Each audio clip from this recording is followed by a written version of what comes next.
Spindle City Straight Talk. I'm Chip. And I'm CJ. And it is Friday in the Riv. And I guess, today is a big day in Fall River, not because all the politicians came down to throw money at people because it's an election year, but because today, I believe, is the 131st anniversary of the Lizzie Borden murders. Sounds about right. Yep. So I believe it's the 131st anniversary of our most famous citizen. And again, that's why we were probably number one in crime 131 years ago. I don't know, in that year because of Lizzie. There weren't a lot of murders in the 1800s, but especially by a woman. Yeah, especially exactly, and especially in that heinous nature. Right. We all know the ditty. Lizzie Borden had an axe.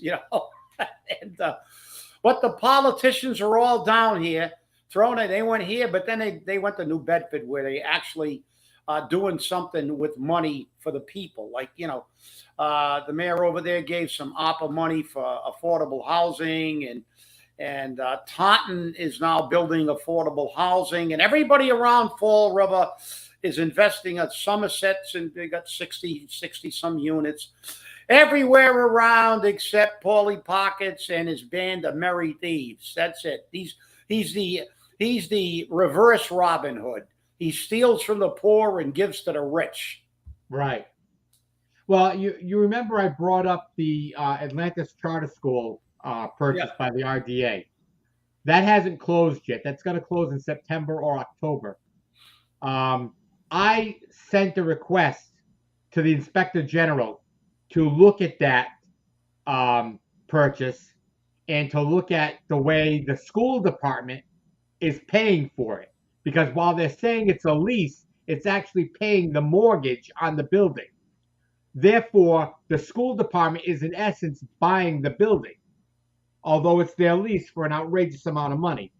But I asked the Inspector General to look at it because I want to know what's going on. So hopefully the Inspector General takes a peek and says, hey, yeah, this is what's happening here. This is wrong. You can't do this. So. Well, you're right, of course, but not that'll ever happen. You know how this is. This is a democratic state, democratic. They're not going to, it's going to be like Hunter Biden. Nobody cares. He gets all kinds of felonies that if you were an average Fall Riverite living in a tenement house somewhere and you lied on your gun permit, threw a gun with ammunition in a dumpster right near a school, you'd be doing time. Yeah, exactly. You'd be doing time. But not our boy Hunter. And he had all kinds of tax evasion felonies that they allowed the statute of limitations to run out intentionally. Right. Intentionally. He'd be doing jail time. Over here, you got 4 kids to feed. You're out of a job. You go in there and you shoplift a loaf of bread, and they're throwing you in prison for 20 years. It's almost like one of my favorite plays. Remember Les Miserables? Les Miserables. Yeah. Jean Valjean. Yep. He hunted him for years because he stole a loaf of bread. And that was symbolism. Huh? What was his prison number? Oh, I can't remember his prison number. 2601. Yeah. Well, but I didn't remember his prison, but I've seen the play. It's one of my favorite plays. Right. And it's a great play, great music. If it comes to P-PAC, it does occasionally now because it's an older play. They bring all the real old ones in, like Les Mis and Man of La Mancha, which is my favorite play of all time by Cervantes. But so that's the thing. That was people don't realize that's a story that was written during the French Revolution to show the disparity of the classes. They turned it into a musical, but it wasn't a musical. The thing is, that's what that was about. It was about why the French Revolution occurred, because of the poor, and with the line that actually Paul should steal from we know who. Let them eat cake. Marie Antoinette.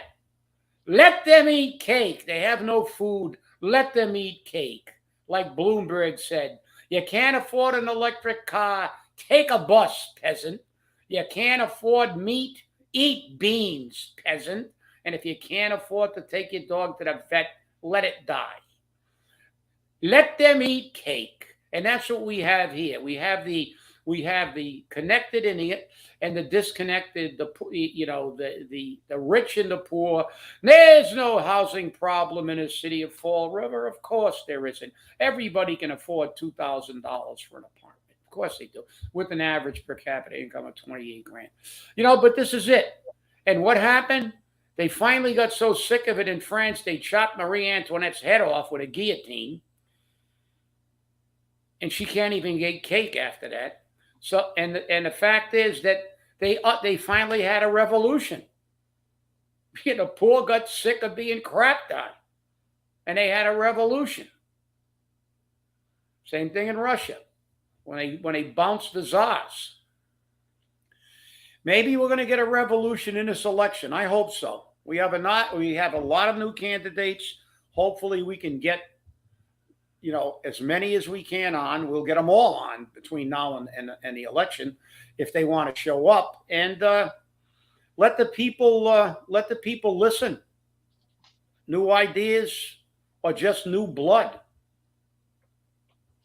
Well, what's very interesting is we keep hearing about January 6th.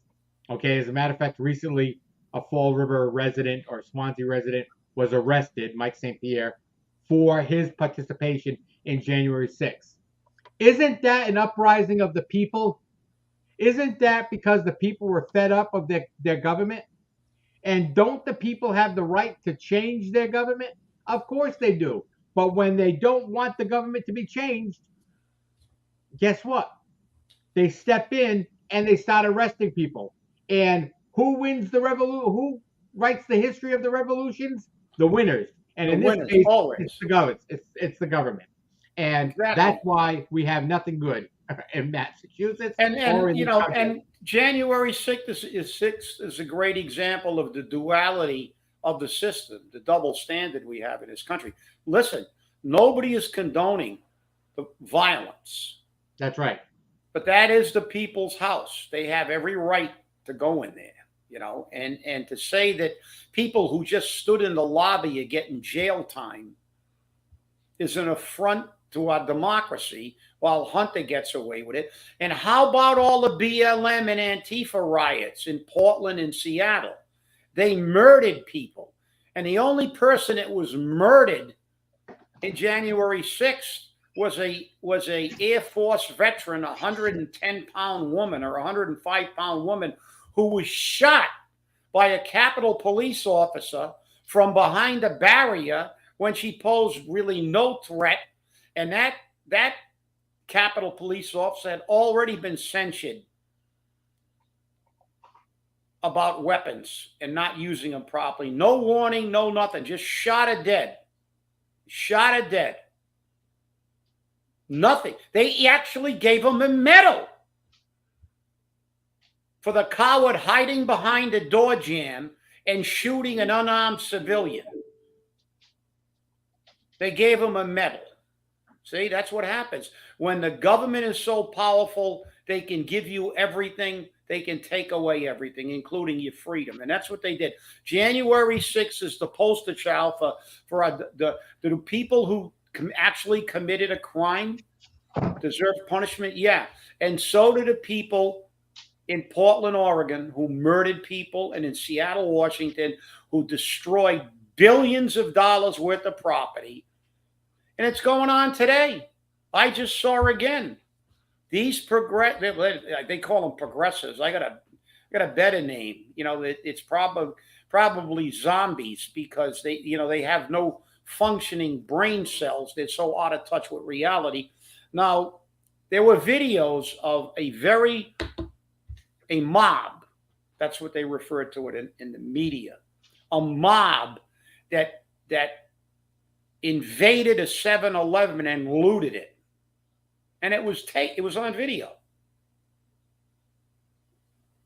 And you know what the progressive who makes Lori Lightfoot look like a conservative now?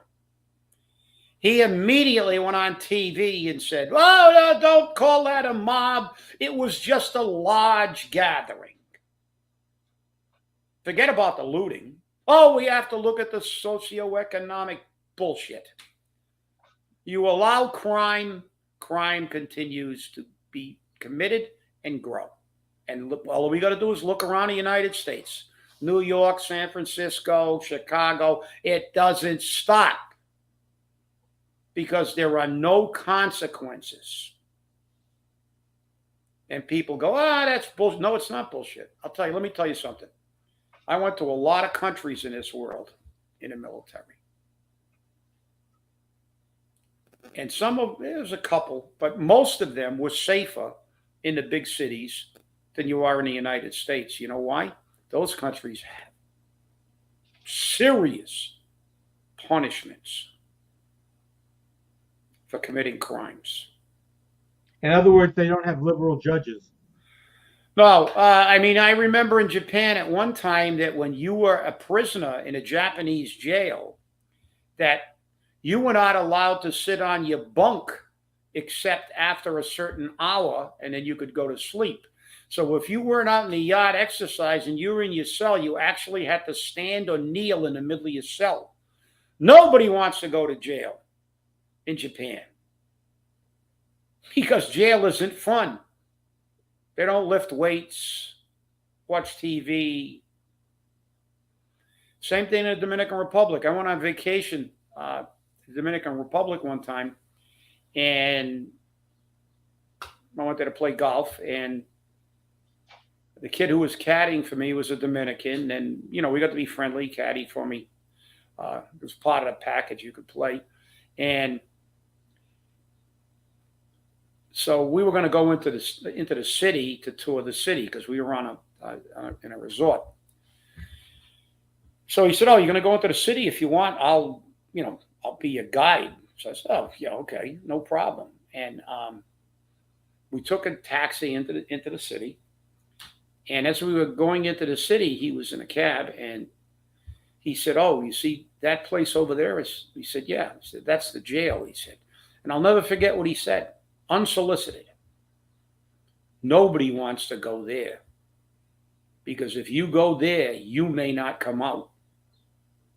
Just like Mexican prisons. We see the documentaries all the time about the murders and everything that goes on in Mexico. The thing is, the only place people want to go to jail is the United States. Because it's not that bad. We can go back to the 70s. Remember Hal Holbrook's commercial? If you get busted for drugs, get busted in the United States. Because they're going to give you a slap on the wrist and you're going to come out. If you go to jail at all, you come out fairly unscathed. Go to jail in Indonesia. Well, you don't go to jail. I think at the time it was the death penalty. It was the death penalty in Thailand. Remember that movie they made about the people who got incarcerated? And we had this issue with an Australian that got locked up in one of those countries, and they were going to give it a death penalty, then they were going to give it 20 years. And it was a circus because everybody in the rest of the world was, but guess what? It's a hell of a lot safer in those countries. Why? Because they actually remember that crime is a violation of the law and it's supposed to be punished. It's not a day camp. And it doesn't matter. I'd say, "Oh, well, you need to rehabilitate." Well, let me explain something about rehabilitation. The prefix "re" means to basically do it again, like retread, revisit. Rehabilitate means to habilitate, to socialize, to again socialize someone. If that individual was never socialized in the first place, you can't rehabilitate them. You can't make them something they used to be if they were never written. These career criminals can't be rehabilitated. And that's what the wokies want to tell you. You see these people committing murders in New York, and they got 35 felony counts, 50. They got records going back to the time they were like old enough to crawl to the 7-Eleven and do something criminal. But this is it. This is the problem, and we see that, and we see they try to con you by not talking about it or making excuses for it. Chicago has historically been one of the most dangerous cities in the world and in the United States. But you hear the man making excuses again today for a mob looting a store, not worrying about it. And you know what they say? Oh, don't worry about it. The insurance will cover it. No, it won't. Won't cover it all. Won't cover the psychological damage. Won't cover the business damage that it does. This is all BS because, like in Fall River, we don't talk about crime. Only we do. We don't talk about it. They don't report it. They try not to report it. Somebody called me the other day, say they saw ATVs roaming around up in the North End, which is surprising. But they saw some ATVs roaming around, and this is what they do. What do? They all show up in election year and throw more money at you. Hey, $7 million. They're giving you back a little tiny bit of your own money. They don't give you anything. It's your money. Last time I checked, Maura Healey didn't write a check for $7 million to Fall River.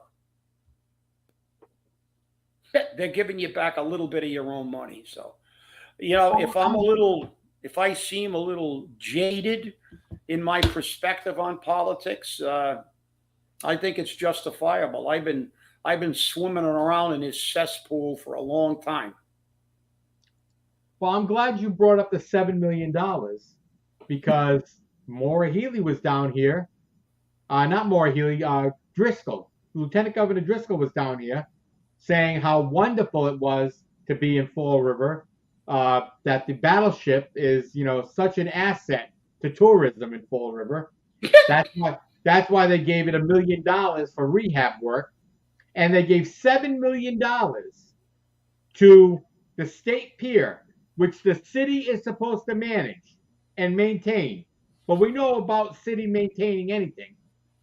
And they supposed to give so much money that's raised by the state pier back to the state, and they never do. As a matter of fact, I don't even think they still have a lease with DCR yet. Maybe they don't, maybe they do. I'm not sure. I haven't heard anything. But remember, that $7 million is in control of who? Who controls that $7 million? Paul doesn't. Who controls it? Ken Fiola. And the mayor's hand-picked board. Of course. And listen, we all know that no matter how much money they give us, virtually nothing will be used for the benefit of the people. It's all for their friends, just like the ARPA money.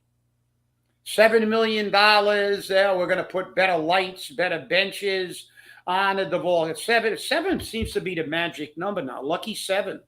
Now $7 million for the pier. But then they go to New Bedford, where actually their mayor has done things for the people of New Bedford. He's talked about the police department. He's taken people off desk duty, putting them on the streets. And they have more police officers than we do. But he will not stand for the fact that they're undermanned. They're going to be aggressively recruiting. But in the interim, he did something to help the crime problem, which is nowhere near as bad in New Bedford as is in Fall River. In New Bedford, he also earmarked ARPA money for affordable housing. So you have a mayor there who but everything is tied up by the cabal. It seems like there's no money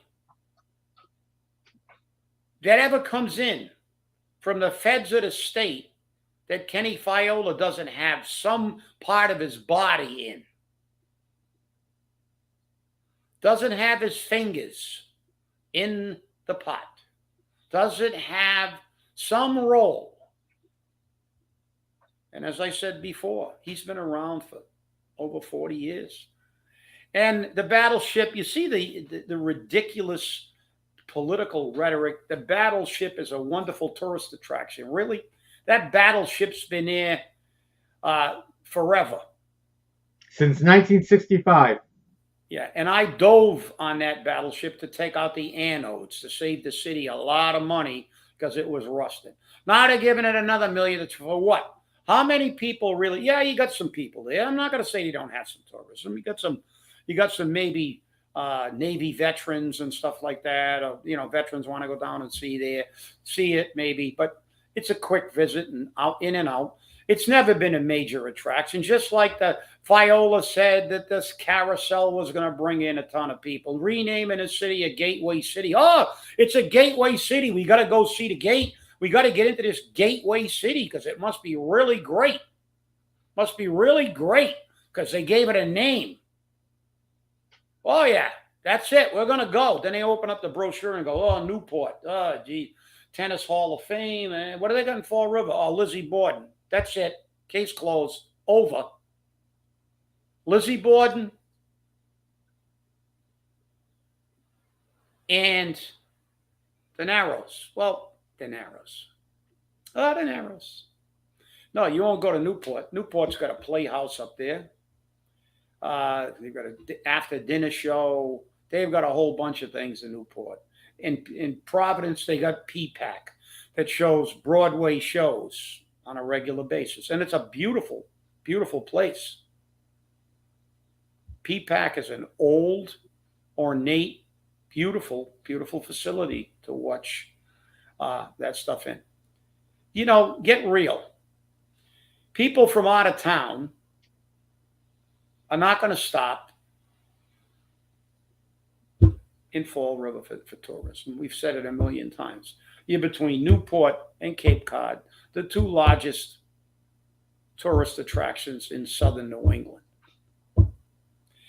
But no, they're going to stop because of the Battleship. You're going to always have a few. Just like if you go out to the Midwest, there are some people that actually go out in Iowa to see the Little House on the Prairie. Remember that TV show? Yeah. Well, that place actually exists. It's out in Iowa. And the only reason I know that is my son went to college in Iowa. So I know a little bit about Iowa because I used to go out there to visit him occasionally when he was out in college. So, there is a thing, and you can go see the Little House on the Prairie. Is that a major tourist attraction? Hell no. I mean, Iowa is a really nice state, but it's extremely rural. Once you leave a major city, all you see is farms, pig farms, wheat, corn. It's a farm state basically, and it is what it is. Oh, Carlos. See, we even get the pictures now. We're getting cool. But this is political. This is election year. That's why people go, I want an election every 4 years. Nah, not me. I want an election every year. Look at all the money they throw at us. But you notice with all the money they've thrown at us, we haven't gotten 1 penny reduction in your taxes, 1 penny reduction in your stormwater fee, 1 penny out of your pot. You didn't get to save 1 penny in your wallet. With all the millions of dollars that they've thrown at us, the $16 million in healthcare, the other numbers to follow that Nelson's going to go over about some of these other debts. It's staggering the amount of money that this city has had thrown at it. And now we're going to get more because we've been declared a disaster area. With all this money, how much help has the average citizen of Fall River gotten? How much relief from the burden of this crippling debt that we're accumulating? No, they give it to all their pals. Make the Vol Corridor. And we're going to probably have to show your W-2 form in order to get on there when they're done, because you're not going to be able to sit on a $7 million bench under a $7 million light. Well, we have a comment on our YouTube feed from Mr. X. I don't know who Mr. X is, but it says He used to be a wrestler. It used to be Roland Martineau, Mr. X. There you go. Stealing that name. Whoever you are, if you're not Roland, you're stealing the guy's name. He was a wrestler, and he's a good friend of mine. So Roland Martineau was Mr. X. Well, Mr. X says, let's not forget he couldn't survive without the taxpayers of Fall River not too long ago. As a retiree, I'm ashamed of what's becoming to the Fall Riverites. I agree. You have to agree. Yeah. And I understand why you have to identify him as Mr. X. Just like Biden will send a DOJ after you, this guy he'll try to retaliate because that's the way they are. They've got a cabal here that's literally making hundreds of millions of dollars. Well, I'll tell you right now. Oh, by the way, CJ, I'm sorry to interrupt, but we had to because you told me this yesterday. And because we got something from a retiree, which is great, we were chosen the worst state in the world to retire in. That's right. In the country. Because why? Because retirees make crap in this state. That's right. And it's so expensive to live in. So thank you, retiree, for weighing in because I feel your pain because I'm one of you. Yeah. And while we were talking about taxes, locally we've had no relief. But statewide, the state legislature, Mike Rodrigues, Alan Sylvia, Carol Fiola, Paul Schmidt, those are all people that represent you, did not give you or vote for you a tax break. Yeah, and they also sat on the rent control thing, didn't they? That's right. That's right. As a matter of fact, they sat for your relief from rent. They sat on that too because the only people they listen to, the rich developers. Right. And the funny thing about that was the state legislature sat on the rent control or the rent modifications or whatever they want to call it. They sat on it and did nothing with it. Did absolutely nothing with it. So one state representative from Cambridge got 14 people together and filed with the Attorney General and the Secretary of State to put a question on next year's ballot asking if Massachusetts should allow rent control in the cities and towns once again. Well, you know where their loyalty lies. And speaking of that, it just sat there. It's got to be 5 or 6 years ago. I actually filed a bill that retirees over 70 years old, we would draft a law to give them some relief for their drugs and their co-payments, a help. Just a little assistance for people over 70. And, and if they want to set it by income bracket, obviously some retirees like Billy Bolger, who's getting $300,000 to retirement, he doesn't need any help. But there are a lot of retirees who need help. And I actually went up there to testify on that bill. I went to Boston to testify in front of the committee of senators and reps, and we testified on the bill. And guess what? Never saw the light of day, never to be heard from again. Done. Why? Because it was for people who worked their entire lives. Give somebody a handout. Give illegals freebies. Fine. Give it to them. Give somebody that worked for 30 or 40 years for the state, a municipality, a town, the county. The hell with them. Don't worry about it. Don't worry about it. And while we're on that quickly, before I know we're getting I'll remind you that 53% of the retirees in Fall River are living on less than $25,000 a year. That's gross. And it is gross. And 60% of them, 65% of them are living on less than $35,000. And they can probably qualify for food stamps and other assistance. But because and that's tragic. Yeah. But because they're city retirees or state retirees or whatever the case may be, they can't get the perks that people who are making that type of money get because they have health insurance that they pay for. Yes. Okay. And you have people who are making that type of money and they've got health insurance that they don't pay for. And it's better health insurance than they get as retirees. So it's scary. It really is scary on how we treat our seniors. And remember, you can't keep doing that. It just doesn't So work that way. you know what the moral of that story is, CJ? Get out there and vote in September. Don't wait till the final election. Get out there and send a message. I agree. I agree.